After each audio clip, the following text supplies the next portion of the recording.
Bismillahirrahmanirrahim. Assalamu alaikum. My name is Hassan, and today we are going to add delay execution in PHP code in website.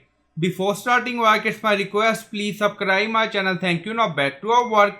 So this is our page index.php. Now go to file. So we are going to add code. Now paste, and then you see echo start, and then you see sleep PHP function 3. Pause script execution for 3 seconds, and then you see echo end. So we are going to add delay in PHP code for 3 seconds. So that's why we are using sleep function. Now you see 3. So you can add value according to your requirement, and then click on save. Now go to page again. So we are in index.php file. Now refresh the page,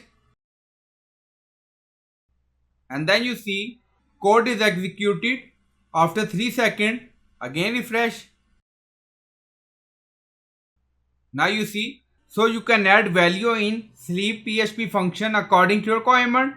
So I hope you like this video. Please like, comment, share, subscribe. Thank you for watching.